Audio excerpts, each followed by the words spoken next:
Hello, I am Tim M. Sullivan, And I'm Angie Hachiman. and today we're going to do a commentary track on my film The Other Side. So here we go. So here we basically created a car accident sequence the only way we really could afford to on a micro budget student film. For my money, the best car accident sequence in anything film related is in season 3 of Better Call Saul, but can't afford to do that here, so we just got to cut around it.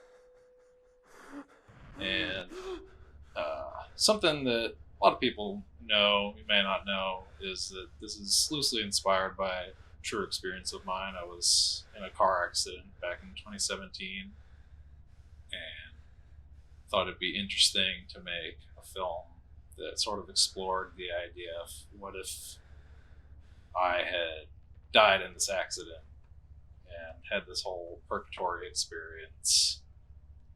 And yeah, I just thought that that would be kind of a cool way to explore something personal to me through the horror genre.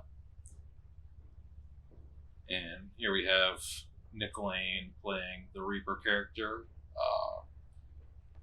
He was a great actor. Fun fact, the Reaper character originally did not have any lines.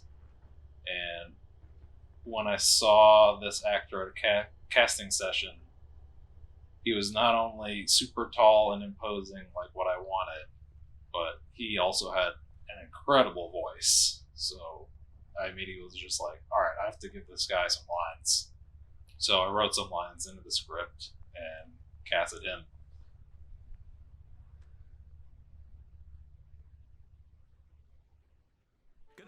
Right here we have Webster alum Benny Kamwane as the narrator.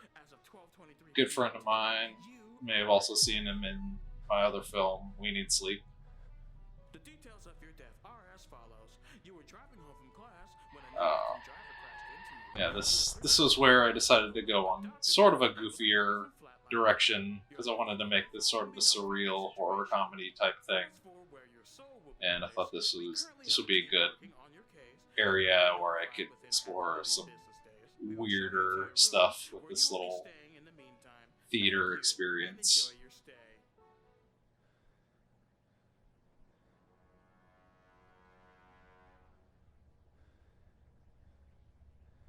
Here I have the sequence where I'm just kind of finding out that I'm dead and there's not much I can do about it. Sort of a walk to my inevitable fate. Here we had sort of a makeshift dolly. We had my cinematographer Stacey Williams on a little rolling chair and just rolled her down the hall. And this guy ran fast, so it was hard to run faster than he was for me.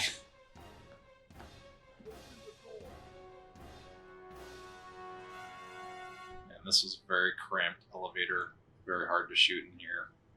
Turn back now. Got Benny coming in while I'm trying to escape in the elevator.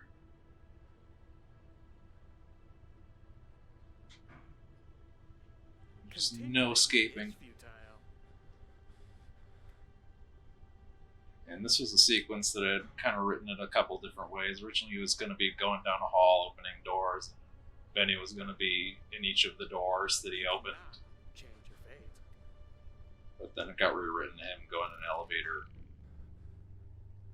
And then this is where our lovely Angie comes in as the seductive voice. Hey there, sweetheart. Looking for somewhere to go? Try the next floor down. And I'd casted Angie because I thought that this would be a character that they could bring an interesting aesthetic to. He's a very good cosplayer, very good costume designer. Yeah, but fun fact, I actually did do the costume character design for the Seducer. Yeah. Dead, huh? Yeah, this was your first time acting, right? Yeah, I never had acted before, so I was incredibly nervous, Not fair, is it? and it took a long time to film this scene. Yeah. I mean, it took a couple takes to really get into the groove of it, but once you got into it, you were really doing a good performance. Everybody thought you were doing a good job. Yeah, after I got comfortable with it, started remembering the lines, I started to have a little bit more fun with it. And I think I improv'd a little bit um, with a couple of the lines.